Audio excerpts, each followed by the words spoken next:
Hit the road again and spent a little time with Jeff Hathorn talking sports. Obviously, the Penguins will advance 5-2. They beat Columbus. They're waiting the winner to play in the Eastern Conference semifinals of Toronto and Washington. Of course, high-flying Austin Matthews for Toronto and the perennial all-star Alexander Ovechkin for Washington. It's Game 5 tonight. They're deadlocked at 2 games apiece. Jeff. Interesting series, isn't it? So far, I still think Washington's going to take it. I wouldn't be surprised if they take the next 2, winning up in Toronto. But Toronto's a young team. They're kind of like the Penguins, maybe a decade, maybe more like 7 years ago. They're starting to find their own. They play that fast style, and they're giving Washington some fits. There's a lot for the Pens to look at in this tape and maybe emulate in some of the things Toronto's doing. First team in 20 years to repeat. The last being, hopefully the Pens can do it, with Scotty Bowman in Detroit. Why is it so difficult in the sport of hockey to repeat? Oh, it's such a toll on your body. I mean, it's such a long season because you get into July where the other teams are done in April or May, and you got to spin right back, especially this year because you had that World Cup that was early in September. So you didn't have much time off. Plus, when you win a cup, there's some things that fall your way. You get some breaks. You don't have the injuries. I mean, you don't have that happen for you every year. Steelers giving their fans another Christmas present. Back on Christmas Day, regular season schedule came out. That's kind of nice. No, it's not. Why? Who wants to play on Christmas? I mean, everybody has plans on Christmas. I don't want to be the Grinch, but I'm not a big fan of it.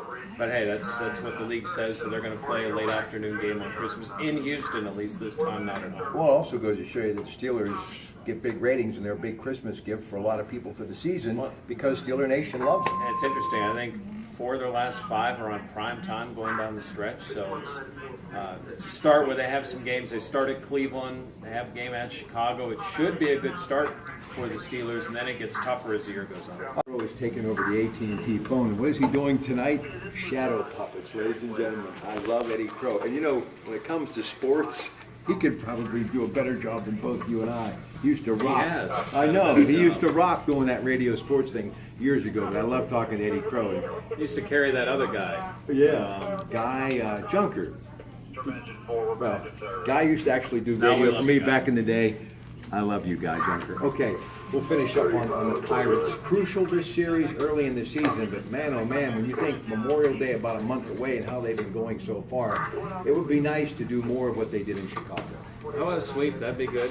Every series has been a sweep, so I guess tonight's game is big, whether it's CC Sabathia pitching well. Hey, he's 2-0, he's got a sub-2 ERA. And what are you going to get from Tyler Glass now, right? 12-plus ERA. Is he the last 2 innings of the Chicago game where he, with 2 scoreless? Or is he the first couple where he had runners all over the place? Did he figure something out? I don't know. We're going to find out a little bit more tonight. This is why he's a real journalist. Yesterday, I was in the Pratte Pack gym doing a video, and I saw that ERA. And I thought, I make enough mistakes on my own. I wonder if that's really 12 as an ERA.